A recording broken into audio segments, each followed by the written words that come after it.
তবে বড় ভাই মুরব্বী বলছে আমি ওখানে দাঁড়িয়েছিলাম কিন্তু ওনার হাতই ইরির করে চলে আসছে আমার আংটির কাছে।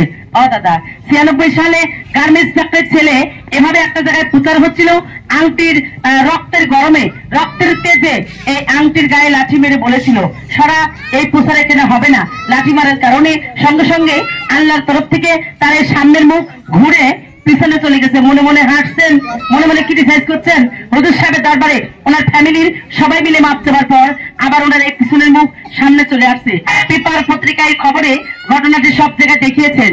আর একটা পরীক্ষা দেখাতাম, যেহেতু মুরব্বী মানুষ আমি আর কোনো পরীক্ষা দেখাবো না। তবে মুরব্বী আপনার কি মনে হয় এই আংটির কোনো ক্ষমতা আছে না নাই? আচ্ছা আছে। মুরব্বী বলছে আংটির ক্ষমতা আছে। ও দাদা আংটিটার ওজন 3 থেকে 4 গ্রাম। ভাই আমি যে আংটিটা এই শক্তিশালী এই বাবার মাথা রাখি, এই বাবা 2 পা হেঁটে আপনার কাছে পৌঁছাতে পারবে না, মাটিতে পড়ে দেবে, এমনকি আধা ঘন্টাও জ্ঞান হারিয়ে থাকতে পারে। ও বড় ভাই এই মুরব্বী সত্যিকার একজন তুলারাসের মানুষ, ওনাকে একটা আংটি দেব। আংটিতে রোগ সারে মাত্র 2টা। প্রথম নম্বর হচ্ছে বাত, দ্বিতীয় হচ্ছে মেহ।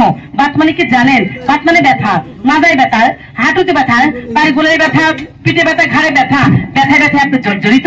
এই ব্যথার কারণে অনেক বৃদ্ধ বাবা মসজিদে নামাজ পড়ে চেয়ার নিয়ে, অনেক বৃদ্ধ মা বাসায় বসে নামাজ পড়ে চেয়ার নিয়ে ওই ব্যথা রোগীকে একটা অস্ত্রহত আংটি হাতে পরাবেন, ব্যথার অংশ হয়ে যায় নির্বংশ। ব্যথার ভিতরে একটি ব্যথা আছে, বাংলা বলে আমবাত, ইংরেজিতে বলে অ্যালার্জি।